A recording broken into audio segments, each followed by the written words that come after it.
BNP জাতির সাথে প্রতারণা, ধোঁকা এবং গাদ্দারি করে তাদের যাত্রা শুরু করেছে। এবার 71-এ তো বিএনপির জন্মই হয়নি।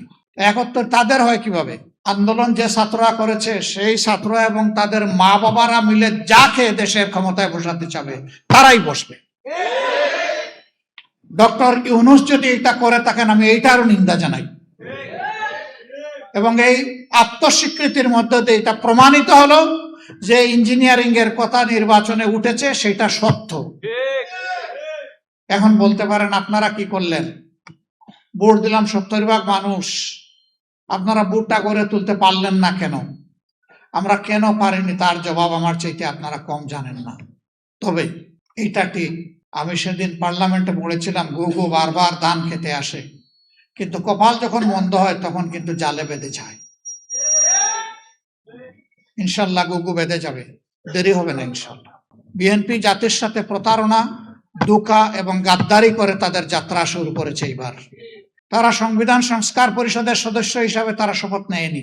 তারা তখন বলেছে গণভোট হারাম। এখানেই দাঁড়িয়ে একজন বক্তা জুলাই যোদ্ধা বলেছেন বাংলাদেশের প্রথম গণভোটটাও কিন্তু সংবিধানে ছিল না। একজন সামরিক ব্যক্তি তিনি বেসামরিক প্রেসিডেন্ট হওয়ার জন্য সেই গণভোট দিয়েছিলেন। বিএনপি গর্ব করে বলে 71ও তাদের, 90ও তাদের, 24ও তাদের, সবকিছু তাদের, আর কারো কিছু নেই। 71-এ তো বিএনপির জন্মই হয়নি। 71 তাদের হয় কিভাবে? এখন যদি বলে যে 71-এ শহীদ প্রেসিডেন্ট জিয়াউর রহমান স্বাধীনতার ঘোষণা দিয়েছেন এবং যুদ্ধ করেছেন, সেই কারণে হ্যাঁ ঘোষণা উনি দিয়েছেন, প্রথমবার নিজের পক্ষ থেকে, দ্বিতীয়বার আরেকজনের পক্ষ থেকে, আর যুদ্ধ উনি করেছেন আমরা অবশ্যই সম্মান করি।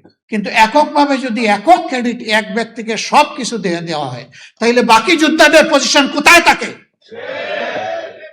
এইটাও যুদ্ধকে কুক্ষিগত করার, আগের আমলে যারা ছিল ফেসিবাদী আমলে তারাও এইভাবে করেছে, এবং তারা করতে গিয়ে লজ্জাজনক ভাবে জিয়াউর রহমান সাহেবকে পাকিস্তানের দালাল, চোর কোনো কিছু বলতেই বাদ দেয় নাই। আমরা ওই রাজনীতি আর দেখতে চাই না। আপনারা সাক্ষী, এই জুলাই যুদ্ধের পরে অনেকে কার কত সদস্য দলীয় শহীদ হয়েছে তার ভাগ বাটোয়ারা করেছেন।